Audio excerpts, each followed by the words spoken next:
우리는 역사상 가장 중요한 시점을 지나고 있습니다.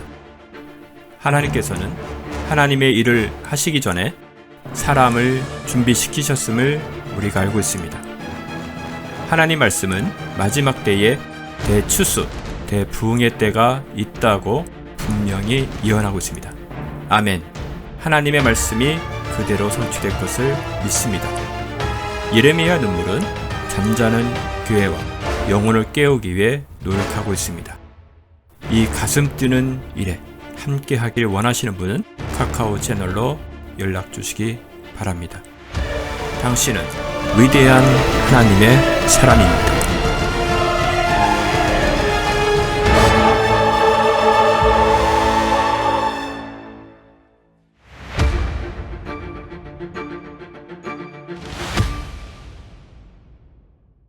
예, 우리 출애굽기 26장 28절에서 30절입니다. 같이 자, 28절부터 30절 다 같이 시작.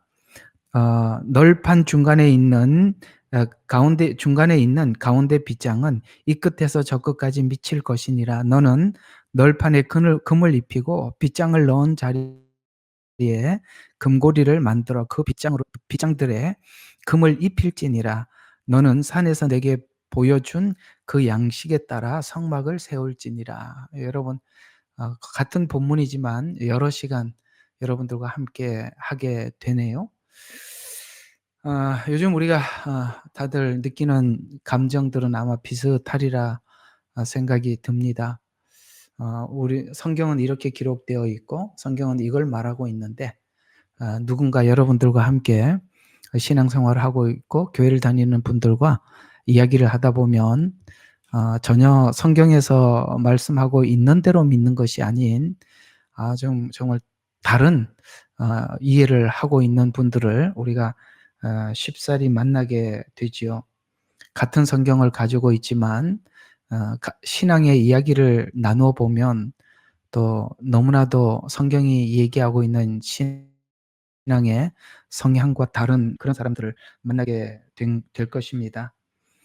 그러나 이게 성경대로 보고 성경이 기록한 대로 믿고 성경이 기록한 대로 소망을 가지고 살아가고 있는 우리들에게는 그런 현상을 바라보면서 우리도 이제는 더욱더 하나님 말씀 안에서 굳게 서서 이게 말씀이 우리에게 알려주려고 하는 방향, 그 다음에 말씀이 주시는 소망을 그대로 우리가 답습해야 되겠다. 우리가 지금 이 시대를 살아가고 있지만 제가 금방 말씀하신 대로 성경이 말하고 있는 방향과 성경이 말씀하고 있는 소망을 그대로 내가 어떻게 하면 가질 수 있을까라는 이런 의문은 할 필요가 없는 것이 성경에 기록된 사도들이 가졌던 믿음, 그들이 가지고 있었던 소망이 우리와 일치하면 여러분이 성경을 성경대로 그대로 잘 보고 있는 것이고 사도들이 가지고 있었던 신앙 고백과 다르다면 내가 지금 뭔가 성경을 잘못 이해하고 또 다른 방향에서 내가 성경을 보고 있구나 이렇게 생각을 하시면 되겠습니다. 쉽게 말해서 하나님께서 우리 신앙을 점검하는 데 충분히 사도들의 삶과 그들의 신앙 고백을 통해서 우리가 충분히 검증할 수 있도록 점검할 수 있도록 하나님께서 성경에 기록해 두었다라는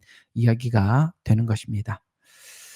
우리는 오랜 시간 지금 그 기둥에 금으로 세운 기둥에 그 밑에 있었던 그 보이지 않는 은받침이라는 이 내용을 가지고 오랜 시간 여러분들과 함께 계속 공부를 하고 있는 중인데요.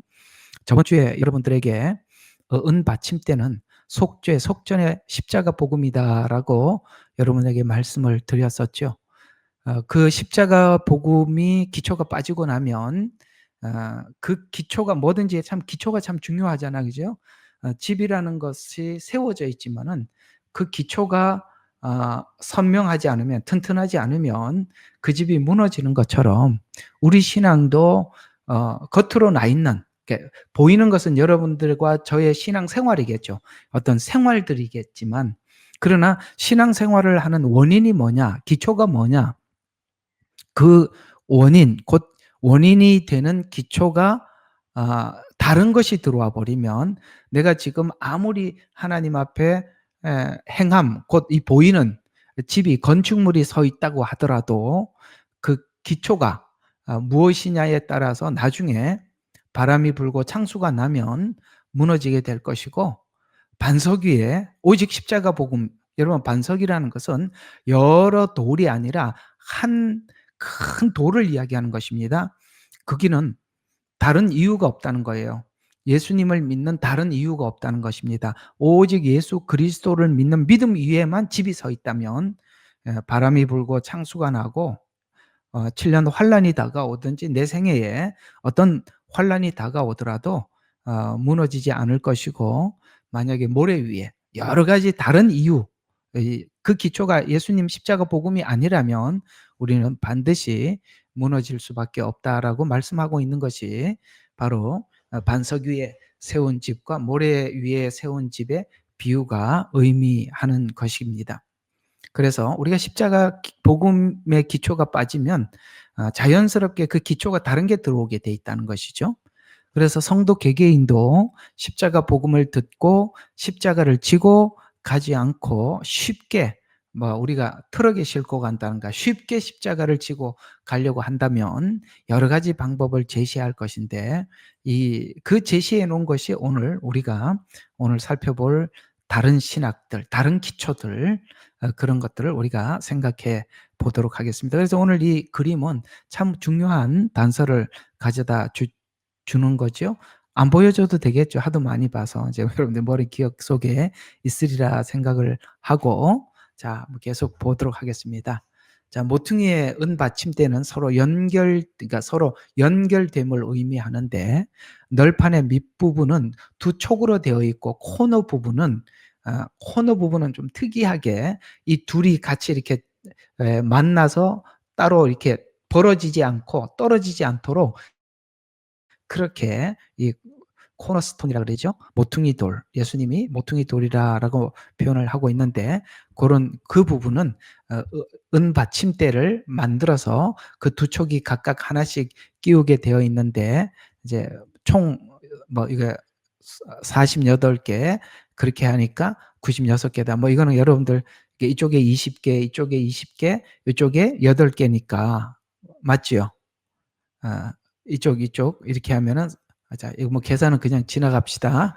이거 할 시간 없어요. 자, 그리고 모퉁이는 벌어지지 않도록 서로 겹쳐서 세우게 이렇게 되어 있다. 그래야만이 넘어지지 않으니까. 요게 뭐냐면, 한쪽은 이방인을 의미하고 하나는 유대인을 의미해서 유대인과 이방인의 사이에 예수님께서 모퉁이 돌이 되시고, 오늘 여기 넘어지지 않도록 둘을 연결하는 연결점이 되어서 요렇게 맞물려 있다는 것이죠.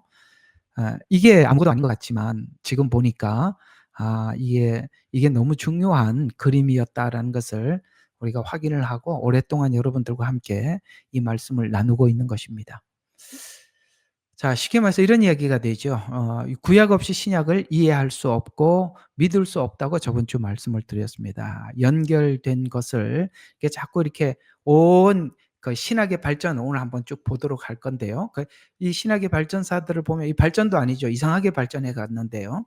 이게 보면은 거기에 가장 오늘 이 그림이 말해주고 있는 이스라엘은 없어지고 교회만 남게 만들었다는 거예요. 근데 이 교회는 우리가 지금 이해하고 있는 이런 교회가 아니라, 신학의 발전사들을 쭉 보게 되면 그 중세 시대 때 교회 그러면은 카톨릭이었어요. 천주교였단 말이에요.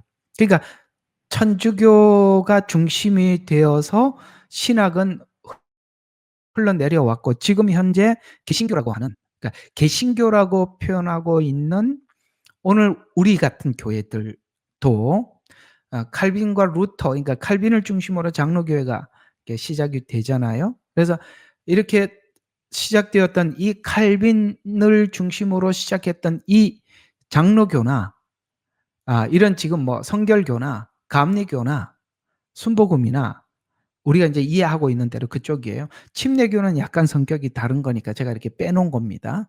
아, 그렇게 그런 것들이 다 가톨릭이 정해 놓았던 영향 아래서 신학적 체제가 정립되어 있기 때문에 우리가 지금 신학교에서 배운 사람들이 천주교와 쉽게 연합할 수 있는 이유도 원래 지금 개신교에서 만들어 놓은 신학은 원래 옛날부터 거슬러 올라가 보면 천주교에서부터 차근차근 정리해 두었던 그런 걸 기반으로 해서 개신교에서 배우고 있기 때문에 이 천주교가 전혀 다른 종교인데도 기독교는 천주교와 쉽게 연합하는 이유가 실제 개신교 안의 신학은 천주교의 흐름이 그대로 타고 들어와 있다는 걸 알 수가 있습니다. 오늘 이제 그걸 한번 여러분들과 이야기를 해보려고 하는 것입니다. 그렇게 하려면 이 교회만 남게 되는데 여기 이제 교회를 이런 표현을 할 때 여러분 이 교회는 우리가 지금 이해하고 있는 이 개신교회가 아니라 이 개신교는 어디에서 내려왔다고요? 천주교의 신학을 타고 내려왔다라는 차원에서 교회라고 표현할 때는 중세는 천주교를 포함하는 것입니다. 여기서 교회라고 이야기하는 것은 천주교를 뺀 지금 현재 교회 이렇게 이해하지 마시고 오늘 설명만큼은 교회라고 이렇게 표현을 할 때는 천주교 더하기 개신교 이렇게 같이 포함해서 좀 들어주셔야 됩니다. 자꾸 그렇다고 해서 천주교다고 말할 수도 없고 이렇게 말할 수도 없으니까 그냥 교회 이렇게 오늘만큼은 좀 그렇게 여러분들이 이해를 해 주시면 좋겠습니다. 그러면 여러 형태의 신학이 나왔지만 결국 개개인의 신앙에 이 신학이라는 것이 나왔지만은 개개인의 신앙에 도움이 됐느냐라고 물을 때 크게 신학은 신앙에 큰 도움이 되지는 못했습니다. 자, 그러면 이 신학이 뭐냐? 이제 이 단어부터 좀 정리를 해보면 신이라는 말은 여기 말하는 신은 우리 한자로 보면은 신에 관한 신에 대한 이런 뜻이에요. 신 그러니까 뭐 하나님 뭐 이렇게 신 아셨죠? 학은 뭐냐면 학문이라는 거야. 신에 대한 학문이다 이렇게 해가지고 신학이라 이렇게 표현하는 것입니다. 원래는 뭐 여기에 또 다른 의미를 담을 수도 있지만 우리가 최소한 우리 대한민국 사람들이 이 신학 이럴 때는 신에 대한 학문 이런 뜻 이렇게 이해를 하면 되는데 그러면 이 신학이라는 것을 신을 중심으로서 학문을 만들 것이냐 아니면 학을 중심으로 신을 정리할 것이냐에 따라서 이 정리 자체가 많이 다르다는 거예요. 무슨 뜻이냐면 학을 중심으로 신을 정리를 하면 인간의 이성과 판단, 사고 체계를 중심으로 해서 신을 정리해 둔 것이에요. 이걸 이렇게 되면 이건 여러분들이 들으면은 듣자마자 무슨 생각이 이거는 이게 상당히 문제가 많겠구나 이런 생각이 들지요. 근데 우리가 신학교에서 배우는 것은 신을 중심으로서 학을 만든 게 아니라 원래는 이렇게 신학을 공포할 때는 신을 중심으로 학을 정리한다라고 이렇게 나와 있어요. 아이고 이해가 가요? 원래 신학이라는 말이 나올 때는 신을 중심으로 성경이 말씀하시는 대로 학문을 정리해 두겠다. 이렇게 나와 있다고요. 처음에는. 그러니까 이게 처음에 사람들이 그 기초를 가지고 공포할 때는 아무에게도 거부감이 없도록 공포를 한 거다 보니까 학을 중심으로 이성을 중심으로 해서 하나님을 정리하겠다면 누가 그 신학을 수용하려고 하겠어요? 다 거부하죠. 여러분 만약에 인간이 신을 정리하겠다 그러면 여러분들이 배우고 싶은 마음이 하나도 없죠. 어떻게 하나님을 우리 머릿속에 담을 수 있어요? 담을 수 없지요. 그런데 원래 신학이라는 말이 나올 때는 신을 중심으로 해서 학문을 만들겠다고 했기 때문에 사람들이 공감을 해준 거예요. 그래서 몇 가지 원칙을 쭉 세워놨는데 그런 원칙은 처음에 할 때만 세워놨지 다 무너졌어요. 그러니까 그런 걸 보고 믿지 말라는 거예요. 아시겠습니까?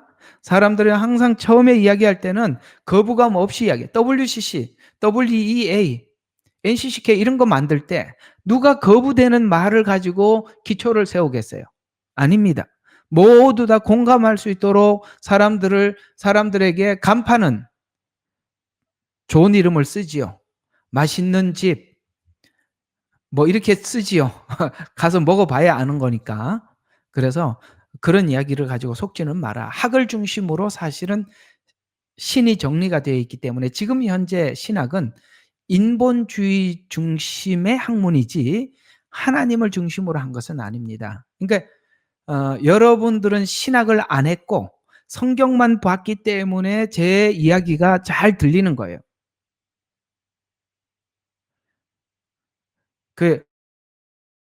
또 신학을 한 사람들 중에서도 이건 아닌데라고 생각했기 때문에 제 이야기예요. 저는 신을 중심으로 학을 설명하는 거고 신학은 학을 중심으로 신을 설명하는 거예요. 결국에는 그 학을 중심으로 신을 정리를 해놓으면 무조건 틀리게 되어 있어요. 아무리 저명한 학자를 중심으로 해도 틀리게 되어 있다 이 말입니다. 안 되게 되어 있단 말이에요. 돼 있단 말이에요. 자, 그러면 왜 이렇게 학을 중심으로 신을 만드느냐? 이게 이런 작업을 에덴 동산에서 하와에게 처음부터 사단은 그 작업을 하나님의 말씀을 변개하고 변형시키는 작업을 했지요. 자, 신이 뭡니까? 하나님의 말씀 신이에요. 아까 신학 들었죠? 신이 뭐죠? 선악과를 먹지 말라. 먹는 날에는 죽으리라. 이게 원칙이라는 거예요. 여기서는 더 이상 학이 들어오면 안 되는 거예요. 그냥 하나님이 먹지 말라 그랬으면 네. 먹는 날에는 죽으리라. 네. 그러니까 먹지 말라 그랬으면 토를 달지 말고 예, 알겠습니다. 먹는 날에는 죽으리라. 왜 죽어요? 묻지 말고 알겠습니다. 이렇게 되면 되는데 왜 먹지 말라고 했지? 이게 먹으면 왜 죽어야 되는 거지? 이렇게 이제 들어가는 게 학이라 이 말이에요. 왜? 그래서 하나님의 말씀을 이제 이 하와가 인간이 생각할 수 있는 말을 자꾸 바꿔서 묻지요. 먹지 말라 하더냐? 이렇게 묻죠. 우리 인간은 먹지 말라 그러면 네 이렇게 하면 되는데 어느 날 왜 먹지 말라고 했지? 이런 생각을 한단 말이에요. 그걸 파고 들어온 거란 말이에요. 그래서 먹지 말라 하더냐? 가뜩이나 나도 좀 그런 생각은 했는데 그래 먹지 말라고 했어. 왜 그랬지? 이렇게 이제 사단에게 물어본 거예요. 아니야. 죽으리라고 했지 아니야 죽을까 하노라. 여기까지 이렇게 하와의 생각을 바꿔놓는 것이죠. 결과는 뭐예요? 먹지 말라가 먹으니라. 요게 학이라 이 말이에요. 정리가 되셨죠? 사람이 이렇게 하나님을 정리해 놓으면 묻게 되고 묻는 말에 인간의 머리로 정리를 해 놓으면 엉뚱한 결과가 나온다 이 말이에요. 먹는 날에는 죽으리라가 그다음에 먹으니라 그리고 죽으니라 이렇게 나온다 이 말이에요. 그래서 신학을 열심히 공부하고 신학을 배경으로 설교한 사람들의 이야기를 들어야 돼요? 안 들어야 돼요? 예? 성경 바로 알기. 다 그 양반. 다 신학을 가지고 그렇게 설명하고 앉아 있는 거예요. 이상하지 않습니까?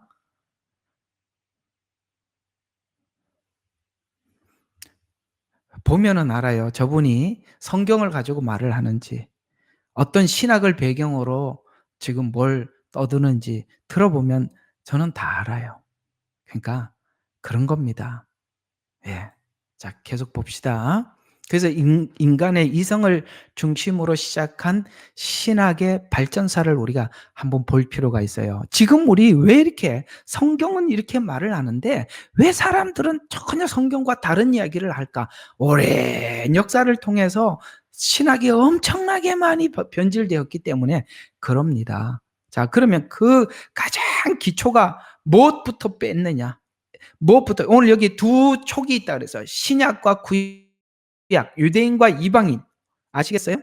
신약과 구약, 유대인과 이방인 요게 기초란 말이에요. 요게 빼버리고 나면 수많은 신학이 등장하게 되니까 그 기초가 다른 기초가 된단 말이에요.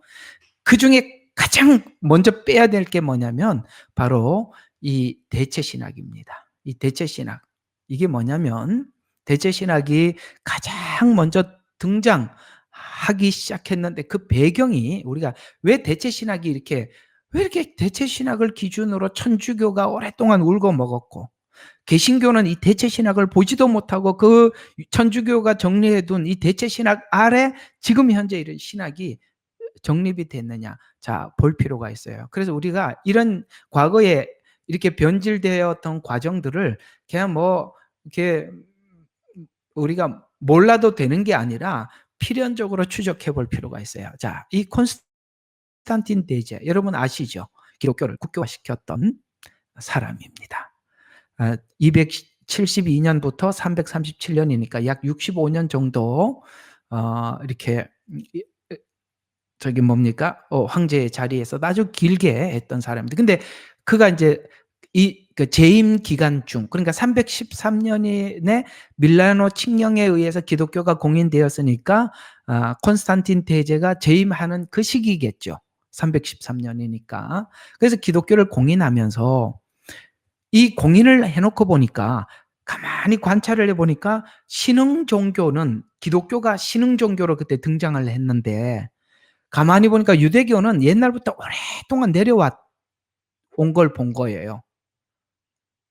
이해가 가죠? 신흥 종교로는 기독교가 생겨났고 과거부터는 이미 그러니까 유대교가 있었다는 것을 보았는데 이 기독교는 전 세계적으로 퍼져나가고 있는데 유대교는 굉장히 민족주의가 더 강화되어서 이 도리어 로마 제국 내에서 정치적 위협, 그러니까 정치적으로 위협을 줄 수 있는 존재로 이렇게 간주하기 시작했어요. 이 로마에서.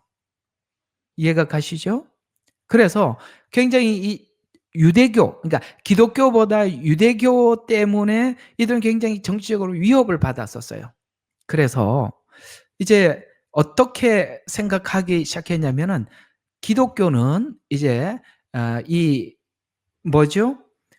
로마가 더 강화된 로마로 만들기 위해서 기독교인들은 로마 신화와 이렇게 연합을 시켜서 정치적 세력화를 하려고 했고 이 유대교는 전혀 이렇게 반항 세력들이다 보니까 이들은 이렇게 지워버리려고 이렇게 했다 이 말이에요. 그러니까 유대교와 천주교를 같이 본 게 아니라 이 둘을 나누어서 봤는데 보니까 기독교는 이용 가치가 있어요. 정치적으로. 그래서 수용하기로 했고 유대교는 버리기로 결정을 했다 이 말이에요. 같이 이렇게 묶어두지 않았다 이런 이야기가 되는 것입니다. 그래서 간주해서 유대인들에게 예수님을, 그래서 그때부터 유대인들에게 뭔가를 정당한 어떤 뭔가를 이렇게 굴레를 뒤집어 씌워야 될 거 아니겠습니까?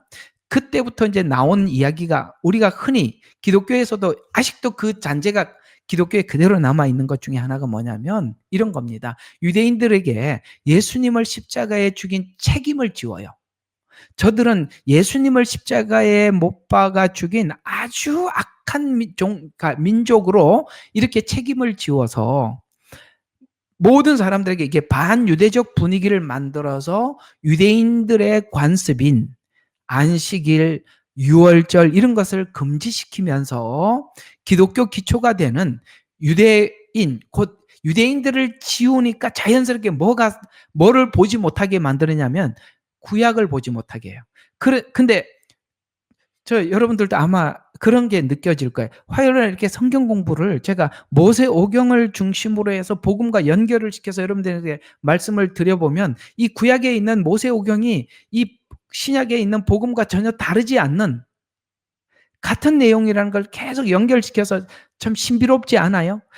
그런데 유대교를 지우는 바람에 자연스럽게 구약에 대해서 사람들이 이렇게 보지 않게 되고 그 자연스럽게 지워지는 바람에 복음이 신약만 남았대요. 교회만 남았단 말이에요. 신약은 교회 시대니까.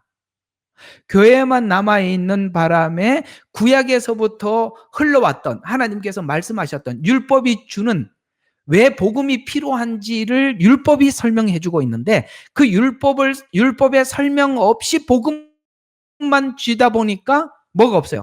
이 복음의 가치는 율법 안에서 복음이 가치가 있어지는 건데 이 가치가 율법 없이 서다 보니까 기초가 없이 섰어요. 그래서 이 은혜가 교회에서 방종의 은혜로 잘못 설명이 됐단 말이에요. 이해가 가시죠? 만약에 율법을 잘 설명을 해서 은혜를 설명을 했더라면 오늘 이 기독교인들이 굉장히 반듯할 텐데 반듯하지 않는다는 게 이상하잖아요. 이 은혜라는 이 말을 아주 이상하게 자기 마음대로 막 쓰더라는 거예요.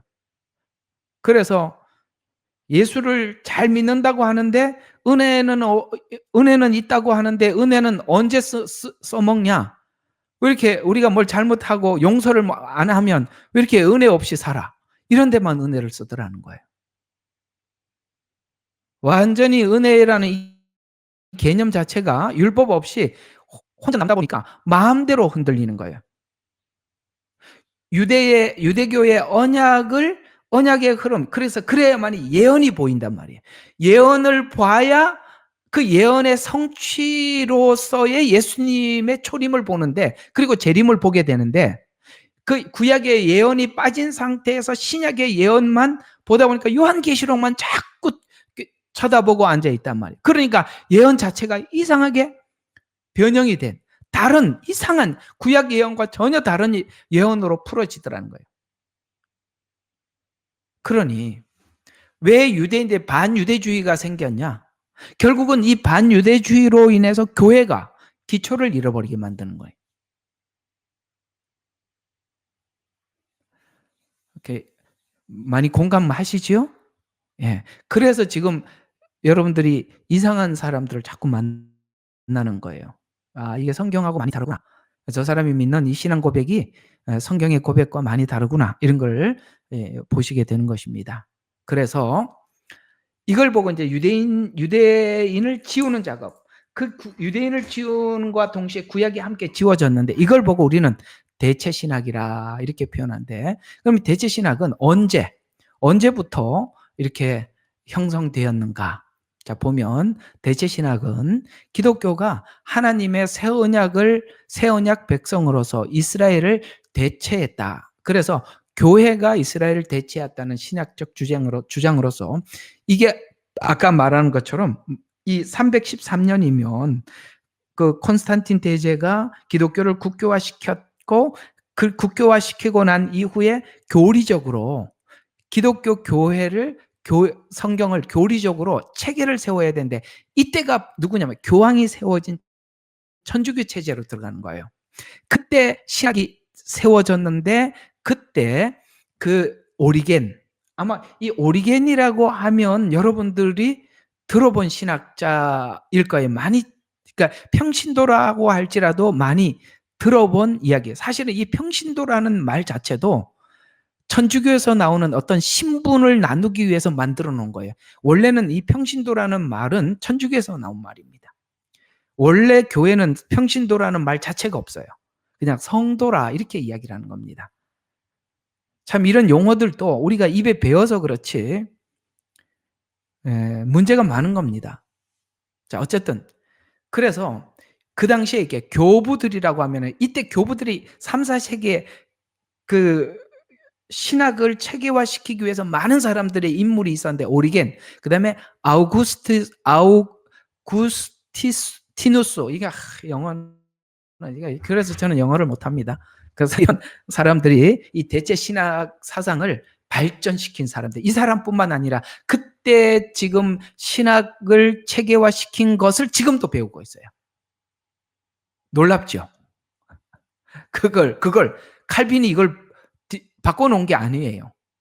그대로 이게 개신교에서도 이들이 가지고 있는. 그래서 지금도 가보면 신학교 가면 오리겐이 말하기를, 누가 말하기, 이게 다 교부들이 이름이 신학 서적에 나온단 말이에요. 그럼 이 교부라 하면 이 사람들은 누구냐? 교부는 초대교회 지도자예요. 그리고 또 신학자로서 기독교 신앙의 체계를 정립하고 교리를 세우고 성경을 해석하고 그다음에 이단에 대한 변증을 만들고 교리를 확립하고 그다음에 신학적 논쟁 등을 통해서 초대 기독교 정체성을 확립한, 그래서 우리가 그 시대를 보고 교부 시대라라고 표현을 하는 것입니다. 저는 정말 여러분 신학하는 거 저는 신학교 학장이었지만 정말 저는 신학하는 거 반대하는 사람입니다. 신학하려고 할 마음이 있으시면 이 저녁 때마다 제 강의 듣는 게 1000번, 10,000번 낫습니다. 예, 여기도 신학교입니다. 그렇게 생각하시고 들으면 됩니다. 저희들은 신학교입니다. 다른 데는 학신이고 우리는 신학입니다. 자, 그래서 대체 신학은 유대인들을 하나님의 심판을 받은 민족으로 묘사해서 이렇게 얘기합니다. 유대인의 역할이 끝났다. 여러분 성경 바로 알게 하시는 그분도 똑같은 이야기예요. 이게 다 교부 신학에서 나온 이야기예요. 그분이 한번 그렇게 하더라고요. 유대인들의 역할은 끝났다고. 그러니까 다 신학을 기준으로 해서 그런 그 뭡니까? 이렇게 얘기를 하고 있는 걸 우리가 알 수 있습니다. 그래서 그렇게 주장을 해서 유대교와 기독교를 사이를 단절시킴으로 인해서 구약과 신약의 연결고리를 끊어놨죠. 이게 이제 목적입니다. 구약과 신약의 연결이 돼야 되는데 이게 연결고리가 끊어졌어요. 자, 구약과 신약이 어떻게 연결됐다고 제가 여러분들에게 말씀드렸죠. 우리가 옛날에 했던 말씀들을 여러분들이 다시 한번 되새겨서, 자, 말라기가 뭐라고 끝났다고 그랬습니까? 하나님 우리를 어떻게 사랑했습니까? 하나님이 내가 너희를 사랑했다 그랬더니 이스라엘 백성들이 하나님께서 우리를 어떻게 사랑했습니까? 라는 요렇게 이제 끝났다 그랬죠. 이렇게 끝났는 것을 요 대답을 요한복음 3장 16절에 이렇게 딱 걸어줬다 그랬죠. 하나님이 세상을 이처럼 사랑하사 독생자를 주셨으니. 어때요? 구약과 신약이 끊어졌어요? 이렇게 딱 연결됐죠. 어떻게 사랑했습니까? 라는 질문을 해야 어떻게 사랑했다고 말을 할 수 있잖아요. 예. 죄를 알아야 은혜가 필요한 걸 알잖아요. 영원히 죽을 수밖에 없다는 사실을 알아야 생명을 구하러 가잖아요. 구약은 바로 이 앞부분을 다루는 부분인데 이게 끊어진 상태에서 신약 복음만 흘러가니까 왜 우리가 구원을 받았다는 말을 들었음에도 불구하고 내가 왜 구원을 받아야 합니까? 라는 질문을 하면 당신이 왜 구원을 받아야 하는 사람입니까? 라고 물으면 대답을 못 한단 말이에요. 왜? 그건 구약에서 대답을 하는 거니까.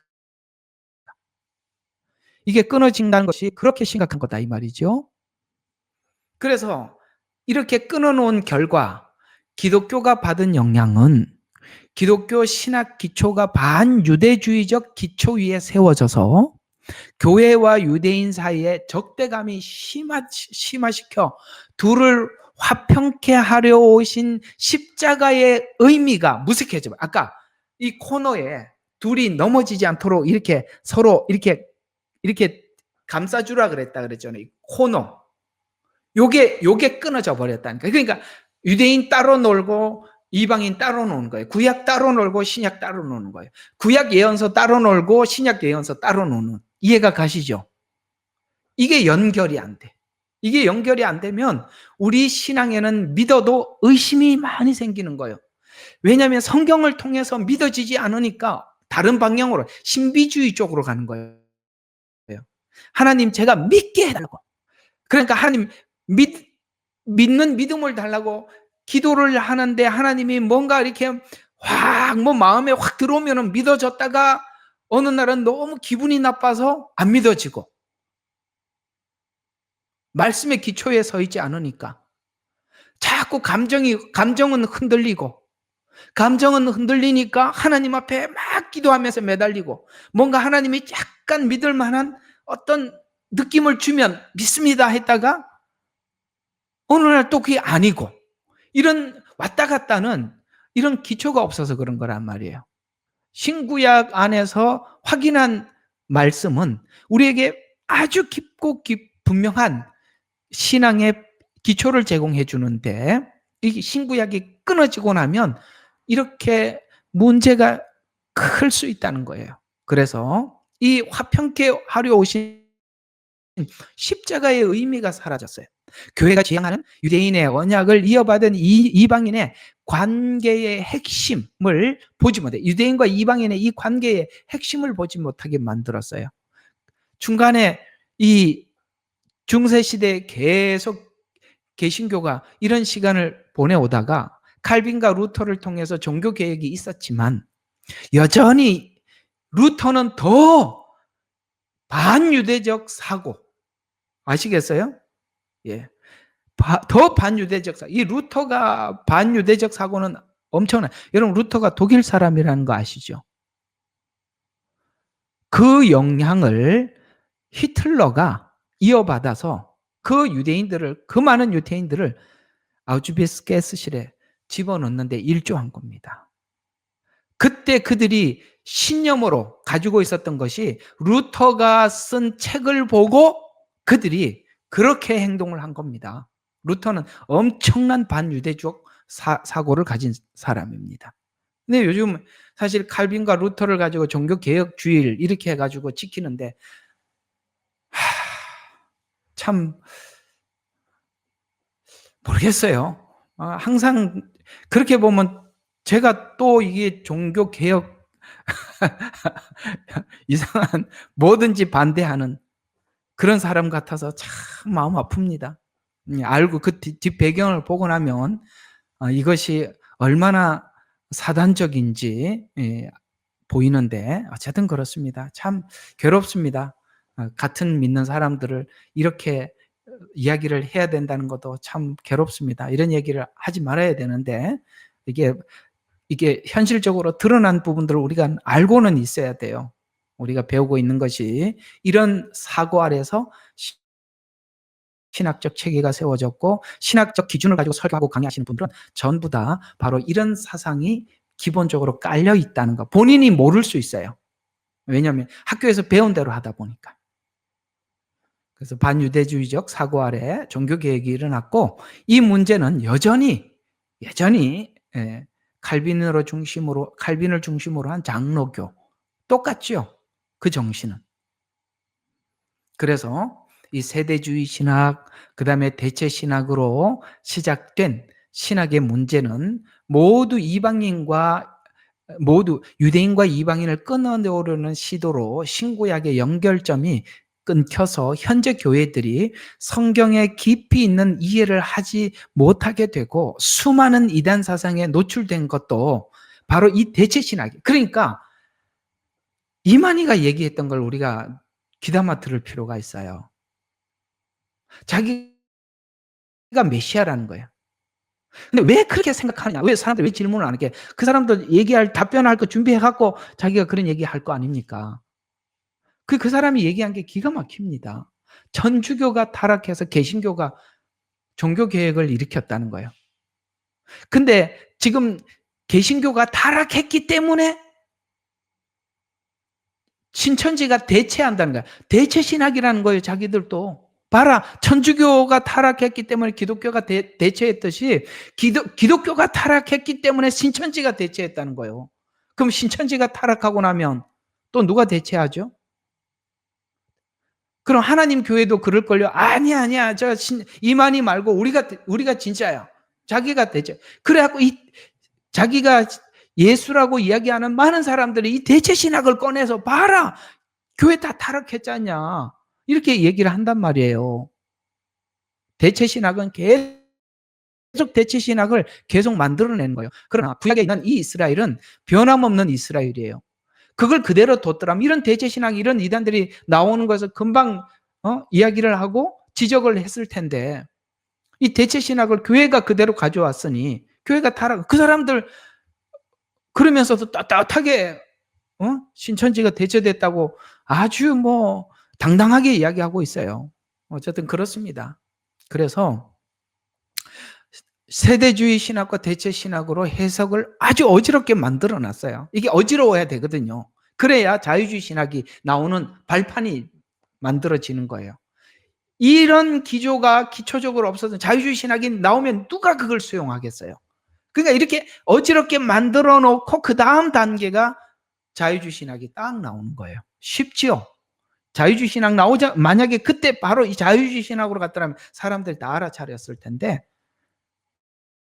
이렇게 어지럽게 만들어놨기 때문에 자유주의 신학이. 그래서 이 자유주의 신학을 기반으로 이제 어떤 단체들이 등장하기 시작하는 게 WCC, NCCK, WEA 이런 단체들이 등장하게 되어서 이런 모든 이게 WCC나 ACCK, NCCK나 WEA는 다 자유주의 신학 아래에서 하나가 되어 가고 있습니다. 자기들은 아니라고 뭐 보수 신학 장난치지 마세요. 예? 사람들 정말 이렇게 눈 가리고 아웅하듯이 거짓말하고 있는 거지. 예? 어디다가 너무 나쁜 사람들이에요. 하는 짓을 보면 다 보이는데도 아닌 척 아니라고 뭘 아니에요.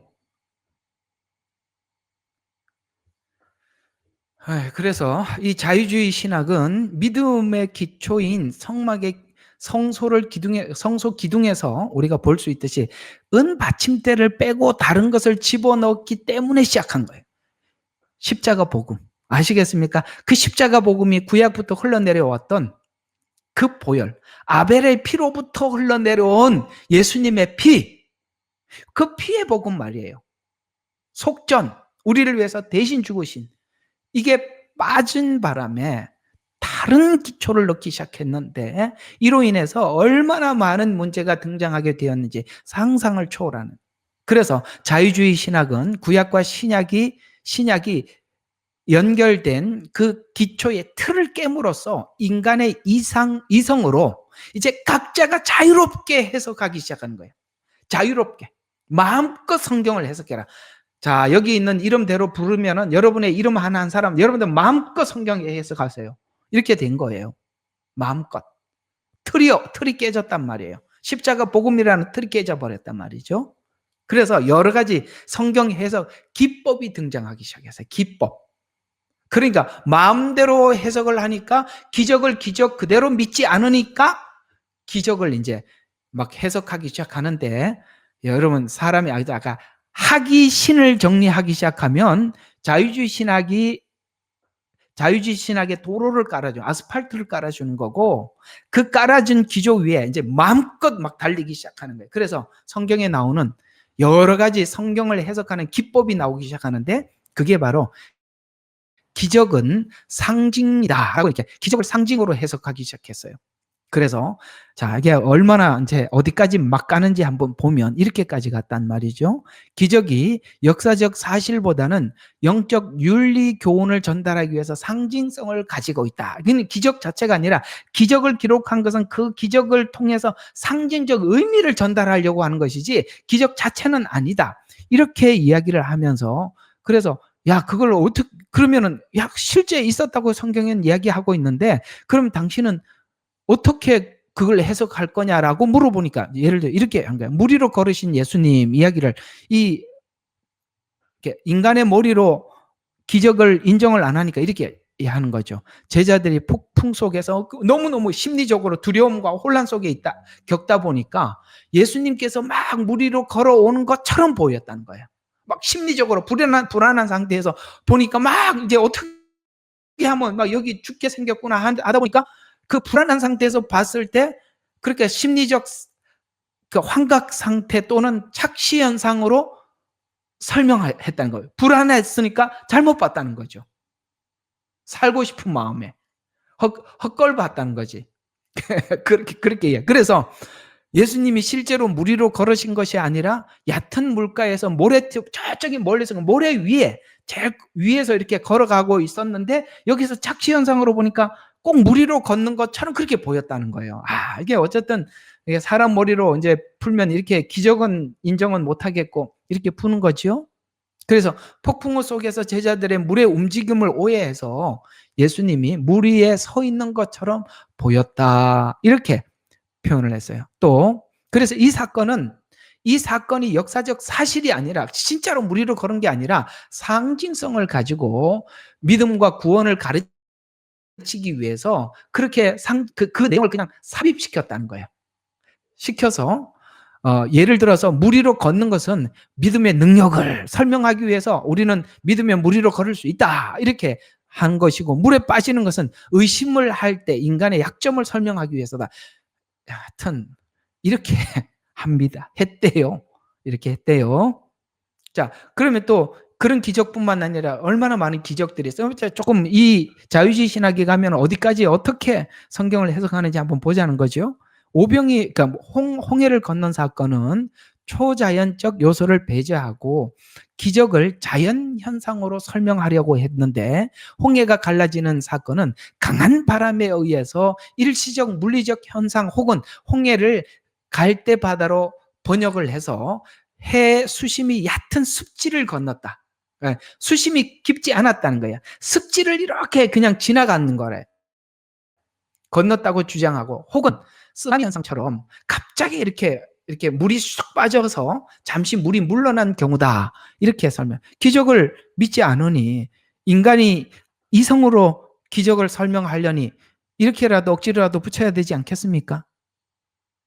그럼 이제 한 가지 좀 물어볼 게 있죠. 그러면 애굽 병사들은 어떻게 빠져 죽었지? 습지를 그들도 건널 수 있을 텐데. 그런 거는 이제 애매한 거는 설명을 안 하죠. 자, 그다음에 오병이어 사건은 이 실제 기적이 아니라 사람들은 자기들이 가지고 있는 음식을 나누어 먹었다는 거예요. 그래 가지고 이게 이제 이런 그 대체 신학이나 이런 사고 아래 이렇게 하면은 이게 사회 구원으로 가는 거거든요. 그래서 우리가 가지고 있는 것을 이웃에게 나누어 주자. 뭐 이렇게 하는 거예요. 하여튼 복잡해요. 하여튼 이 사람들 이야기는 복잡하니까 대충 이렇게 해석을 하고 있다는 걸 알고 지나갑시다. 또 그다음에 병 고쳤잖아요. 예수님 병을 많이 고쳐 주셨어요. 이거는 하나님의 사랑과 연민을 나타내는 상징으로, 실제 병은 안 고쳐졌는데 그 고침을 받은 사람이 심리적으로 고쳐졌다라고 이렇게 생각을 했다는 거예요. 그럼 내가 죽은 자가 이런 나사로는 뭐지? 이렇게 생각이 들지요.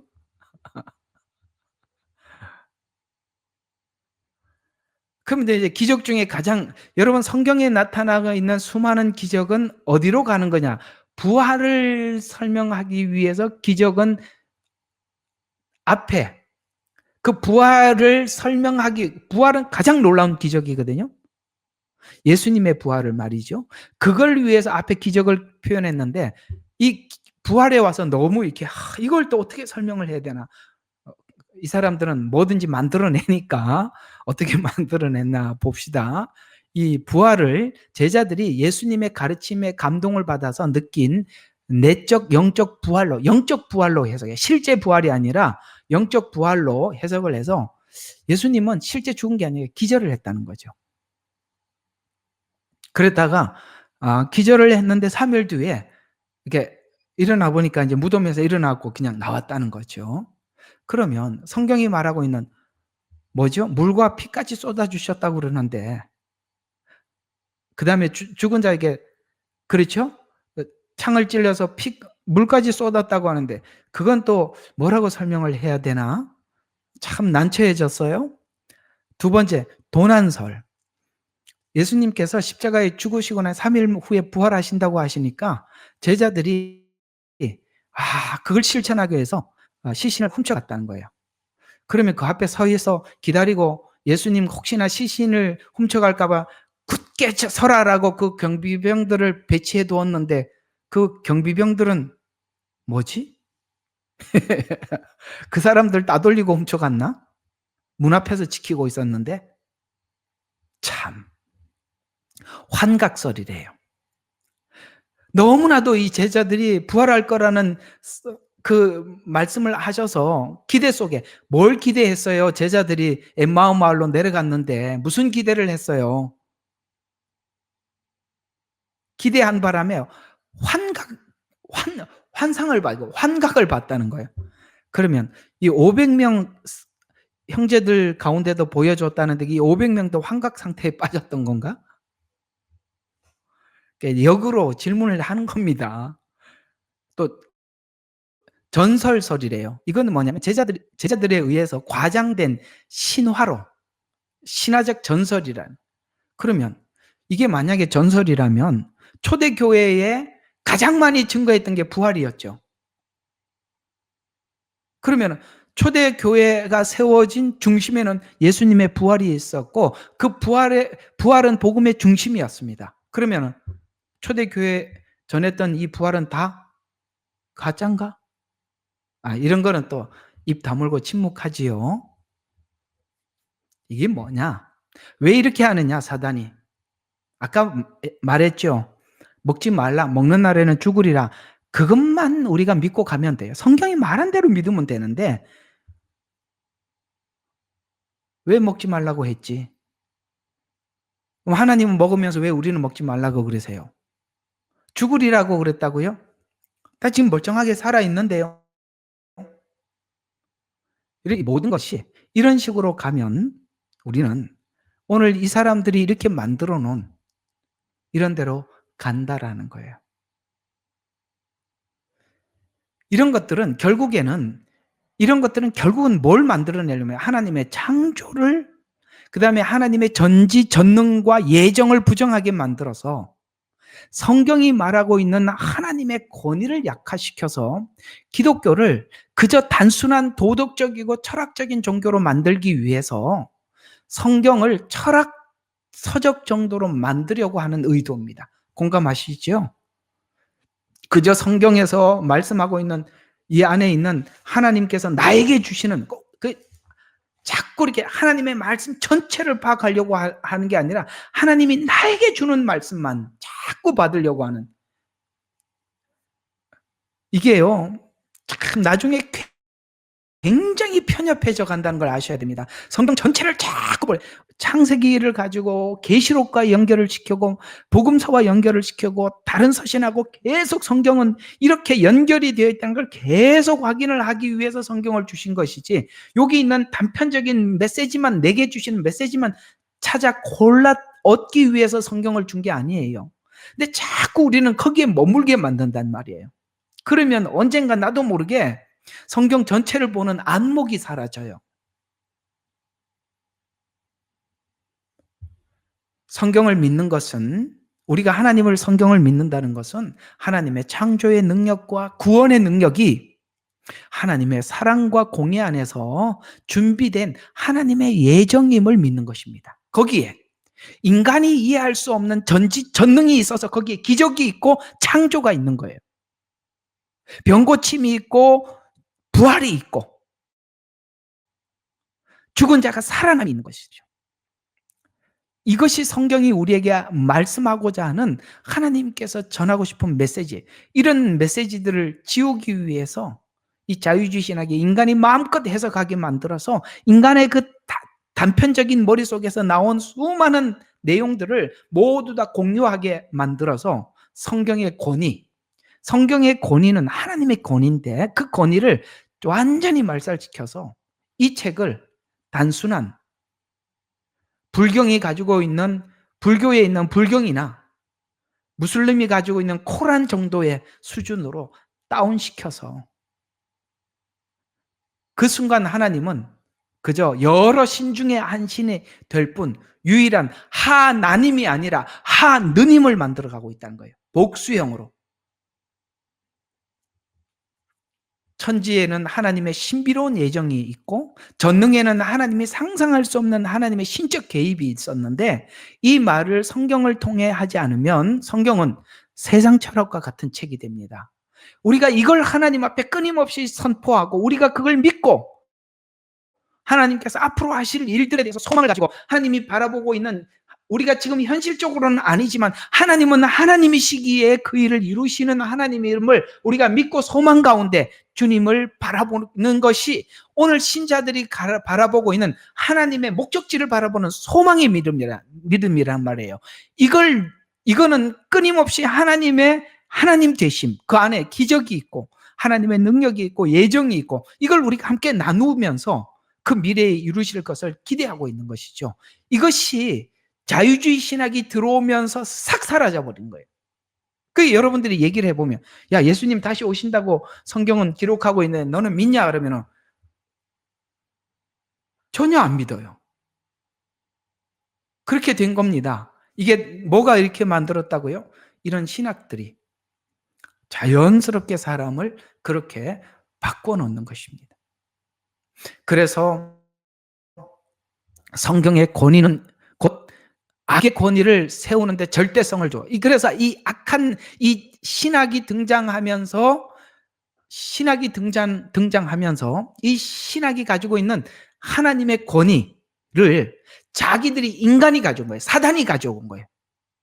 그래서 사람을 자기 마음대로 부리도록 만들어요. 요걸 사단이 쓴 방법을 그대로 도입해서 이 신학들이 쫙 나왔어요. 그걸 굉장히 많이 여러 군데서 볼 수 있어요. 오늘은 시간이 걸리더라도 거기까지 가야 돼요. 한번 계속 봅시다. 그래서 이런 사고 아래 하나님의 권위를 사람이 가져오게 해서 이 하나님의 절대성을 사람이 가지고 해서 이런 이성적 사고를 기반으로 해서 성경의 형태의 신학이 등장하여서 공산신학이 나온 과정을 보면, 그래서 공산화가 된 거예요. 여러분, 공산주의도 성경에서 나온 겁니다.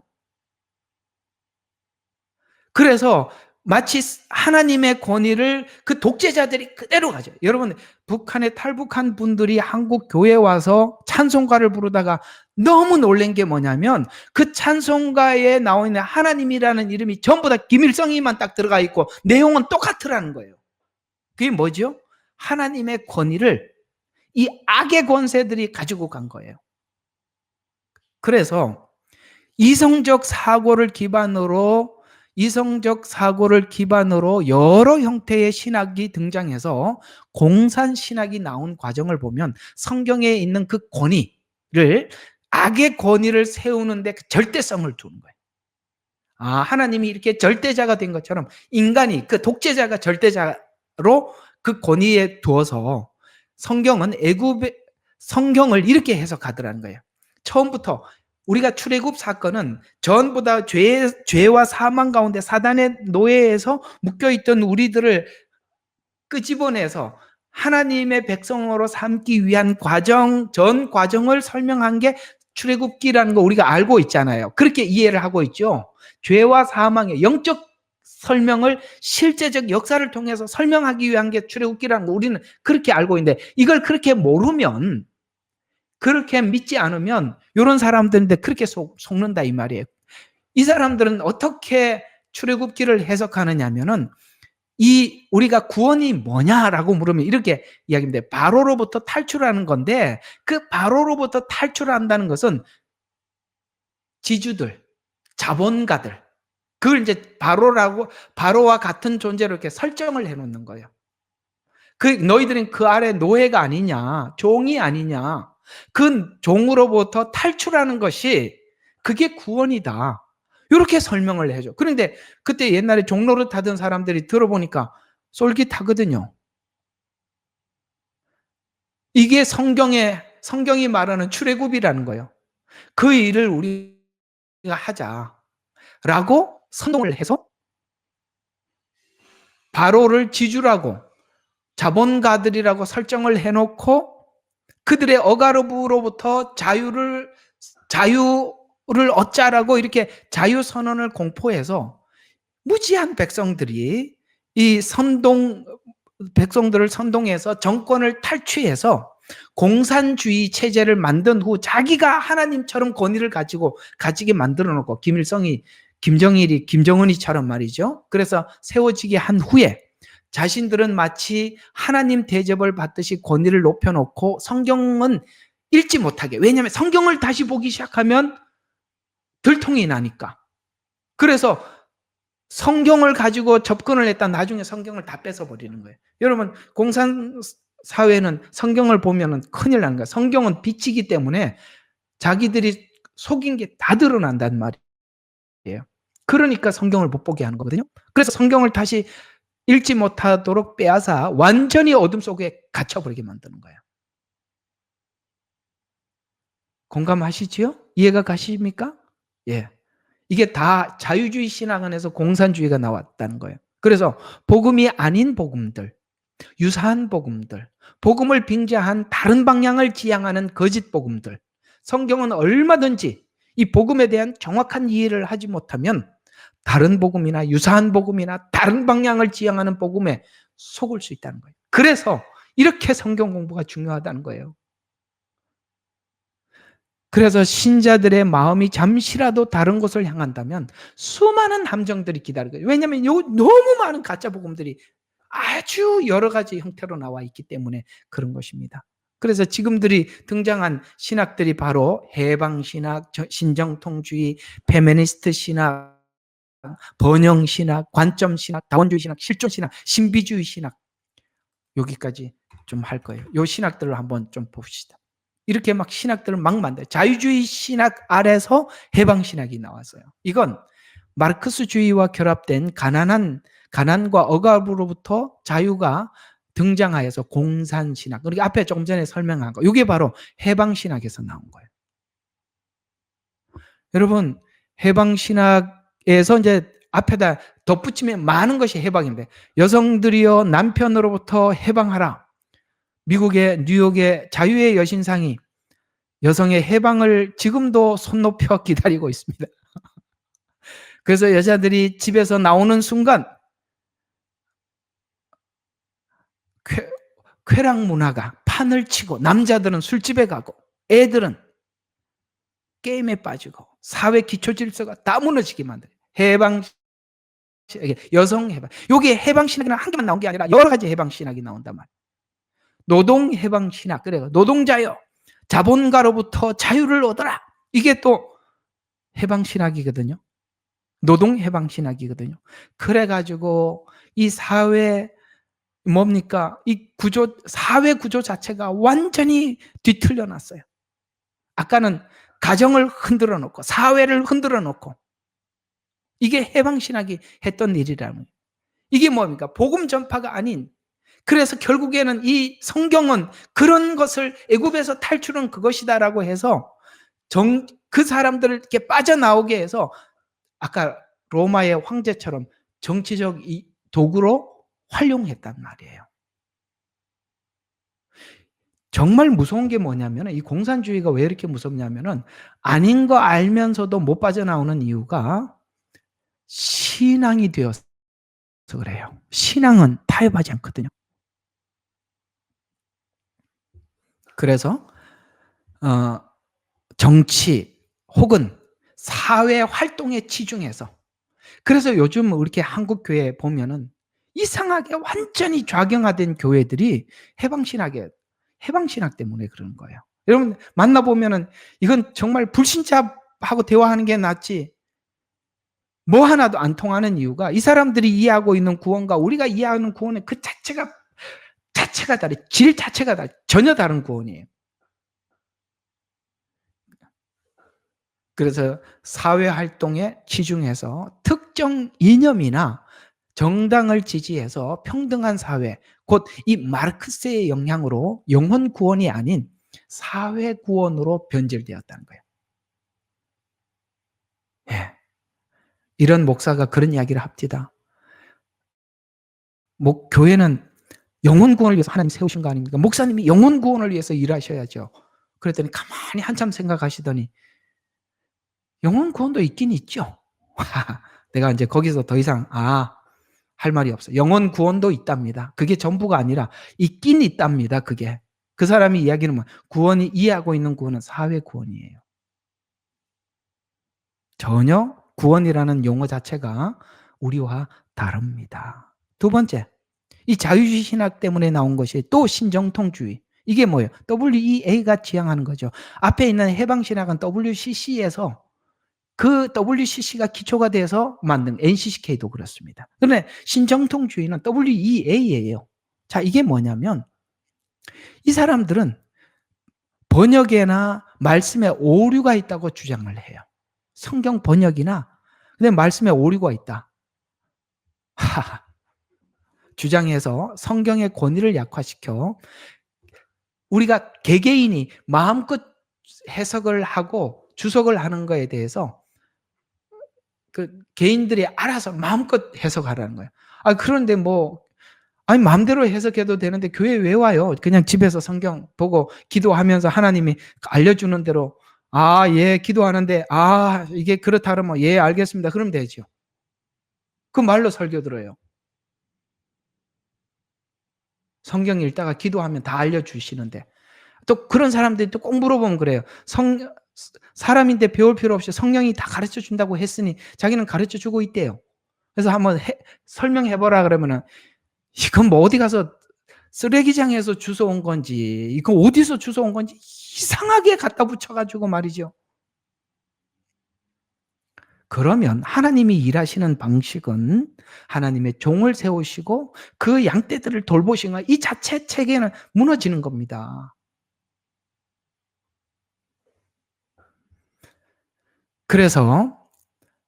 그러면 이렇게 신정통제 마음껏 사람들이 개개인의 취향에 따라서 설명을 해석을 하기 시작하면 성경을 인간의 기록으로 간주해서 말씀이 하나님의 말씀이 아니라 하나님의 말씀도 된다. 이렇게까지 돼서 성경은 하나님의 말씀이 아니라 하나님 말씀도 된다. 이거 어디 에덴 동산에서 봤던 거 똑같죠. 죽을까 하노라. 말씀도 된다. 여기까지 온 겁니다. 좀 있으면 이제 먹는 것만 남았어요. 선악과 먹는 것만 남았습니다. 하나님 말씀도 된다고 하니까 표를 받으면 구원을 받지 못한다라고 하는 말이 거기에 얼마든지 자유를 얻죠. 말씀도 되는데 말씀의 권위가 없는데 그렇게 말씀도 된다고 생각하는 사람들인데 표 받아서 구원 못 받냐? 예수 믿으면 구원 받는다고. 나는 이미 예수 믿어서 표 받아 아무 상관없어. 이 말에 왜 사람들이 그걸 쉽게 용납하느냐? 바로 이런 성경의 해석에서 나온 거예요. 나도 모르게 이렇게 물이 들어있는 거예요. 그 다음 페미니스트 신학은 이건 참 나온 기가 막히는 신학이죠. 남성과 중심적, 그러니까 생리적 성이 아니라 그러니까 타고난 성이 아니라 자기가 원하는 성이 있다는 거야. 그래서 이 남성 중심적 언어와 구조를 비판해서 하나님의 성품을 성별 중심으로 재구성해. 그래서 하나님을 어머니로 부르거나 그 다음에 성평등을 틀에서 성경의 해석에도 남녀를 구별하려고 하는데 남녀 구별과 차이에 관한 내용을 그 시대적 산물로 이해. 그래서 그때 그랬다는 거야. 그 당시에 이런 견해가 있었다는 거예요. 그 당시에. 아까 말한 것처럼 기적을 막 착시현상이라고 이야기하면 안 되는 거는 막 갖다 이렇게 막 해석하는 겁니다. 예. 그래도 그냥 아무 반박을 안 해. 왜? WEA 신복음주의가 자유롭게 해석하라고 그랬는데 뭐 어때? 아시겠습니까? 이렇게 우리로 하여금 성경의 권위와 기초를 무너뜨려 놓으면 이렇게 가는 겁니다. 아무렇지도 않는 겁니다. 번영신학이 나왔어요. 이건 뭡니까? 내가 축복을 받은 증거, 외형적 증거가 하나님께 사랑받는 증거다는 거야. 건강한 거, 내 아들이 잘 되는 거, 남들은 속든 말든 내가 돈을 많이 번 거. 이 무슬림 이 사람들이 가지고 있는 사상이 이 번영신학이 그대로 묻어 있어요. 이 사람들은 남들한테 거짓말하는 게 아무렇지도 않아요. 그리고 기독교인들을 거짓말하는 걸 아주 자기들에게 큰 축복으로 여겨요. 이교도를 속여서 자기들이 자기 신 알라가 복을 줬다는 거예요. 얼마나 알라가 그냥 감사한지 몰라. 왜? 이교도인 기독교인을 속여서 자기한테 주머니 채워줬으니 얼마나 감사한 일이에요. 여기 못지않게 이 번영신학은 그런 그런 이상한 우리의 신앙 체계를 가지게 만드는 것입니다. 믿음을 물질 축복과 건강과 성공으로 인간의 본질적인 욕구를 충족시키는 신학이다라고 그렇게 믿게 만들어요. 또 관점 신학이라는 게 있어서 성경을 지역, 시대적 맥락에서 재해석해서 과거 사건으로 묶어버리는 거예요. 그래서 요한계시록은 그 시대에 있었던 네로 이야기라는 거예요. 관점 신학이에요.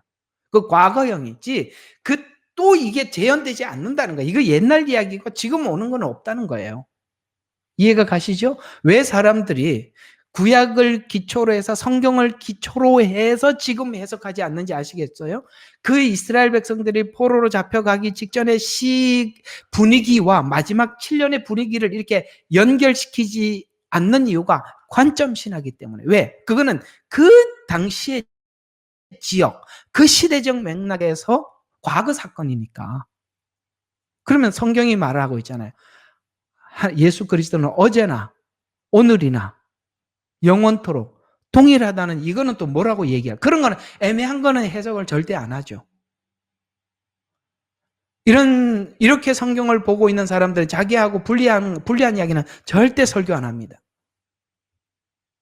그 다음, 다원주의 신학이래요. 그러니까 이미 절대 권위가 무너져 있는 상태에서는 절대 진리를 거부하게 돼 있어요. 그래서 지금 이상하게 종교 다원주의가 들어오는데 다 수용을 해요. 천주교도 오케이, 불교도 오케이, 목사가 저기 절에 가서 설교하고, 중이 교회 와서 설교하고, WCC에 가서 할렐루야, 나미아미 타불, 예수 그리스도의 이름으로 기도하는 게 아니라 성부와 성자와 성령의 이름으로 기도합니다. 아멘을 하지 않나. 종교 다원주의가 자연스럽게 들어온 겁니다. 실존주의 신학이라는 게 있어요. 성경이 역사적 사실로 보기보다는 그냥 이거는 개인적인 체험으로 이해하라는 거예요. 이게 개인적인 체험이다. 창조, 출애굽, 부활 사건이 실제 사건이 아니라 상징성을 부여하기 위해서 우리에게 어떤 상징적인 이야기를 설명해 주기 위해서 지어낸 말로 복음에 치중하기보다는 개개인의 실제 이것을 가지고 그냥 도움을 받게 하기 위해서 주신 말씀이다. 그래서 큐티, 여러분 이게 실존주의 신학에서 나온 겁니다. 영성일기, 실존주의. 내게 실제적인 유익을 주면 돼. 아주 실리적인 것 같지만 이게 또 다른 복음이라는 거 놀라셨죠?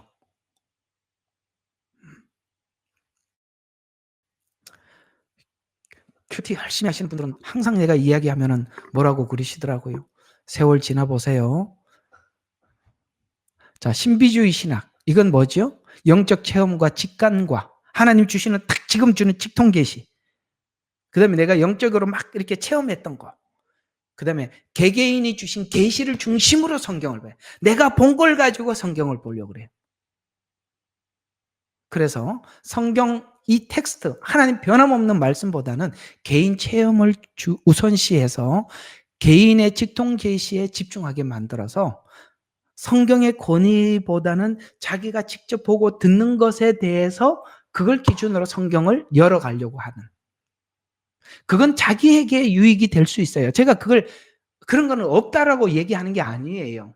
그러나 그건 자기에게 유익한 걸로 아멘이에요. 그러나 그것이 성경처럼 보편화될 수는 없어요.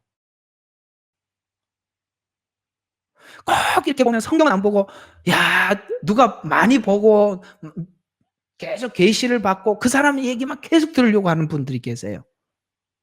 신비주의 신학에서 온 겁니다. 자, 오늘은 여기까지인데, 공부를 하고 나니까 이게 대체 신학이 빠진 자리에 이게 오만 잡동사니가 다 들어왔구나. 왜 그렇게 유대인을 빼려고 했는지, 유대인이 빠지면 자연스럽게 율법이 빠지게 되고, 율법이 빠지면 율법이 없는, 구약이 없는 상태에서 신약을 보게 되고, 그러면 신약을 보게 되면은 신약을 중심으로 성경을 보기 시작하면 교회를 중심으로 구약을 보기 시작하게 되고, 아시겠어요? 그러면 구약에서 설명하고 있는 공과 이런 맥을 다 놓쳐버리고 마음껏 해석해. 출애굽이 무슨 자본가로부터 탈출이다 뭐 이렇게 얘기해도 그런갑다 이렇게 생각해요. 영적 하나님의 원리를 전혀 모르게 되면 무슨 말을 해도 신천지 가도 아멘, 하나님 교회 가도 아멘 이렇게 되는 거예요. 예, 오늘은 여기까지만 하겠습니다. 그만큼 심각하다는 거 여러분 좀 함께 공감하셔서 이게 성경 공부하는 거 값지게 여기시고 여러분 이렇게 미혹이 너무나도 아까 신학들 나온 거 보니까 기가 막히는 신학들 많이 나와 있잖아요, 그죠?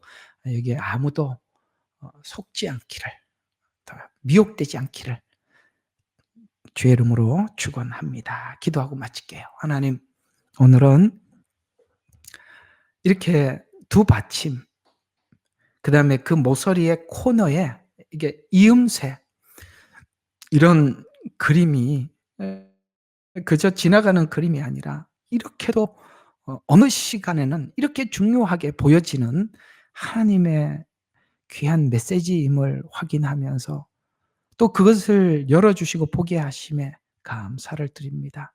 우리가 마음껏 이렇게 외치고 증거할 수 있는 것도 하나님의 말씀에 있기 때문에 이걸 분별할 수 있었고 또 우리가 함께 나누면서 경계를 삼게 됨에 정말로 감사합니다. 오늘도 우리 찾아온 심령들 오늘도 이 말씀 다 소화할 수 있는 지혜를 주시옵소서. 감사드립니다. 예수님 이름으로 기도합니다. 아멘. 예레미야의 눈물은 시대에 맞는 말씀 선포와 변질되지 않은 순수 복음을 외치고 있습니다. 함께 연결되어 하나님께 예배드리며 이 마지막 때에 하나님께 쓰임받길 원하시는 분은 카카오 채널로 연락 주시면 연락드리도록 하겠습니다. 고정 댓글에 채널 경고와 착제에 대비한 예비 채널과 제2채널 링크를 올렸습니다. 이 채널 또한 구독 부탁드리겠습니다. 감사합니다.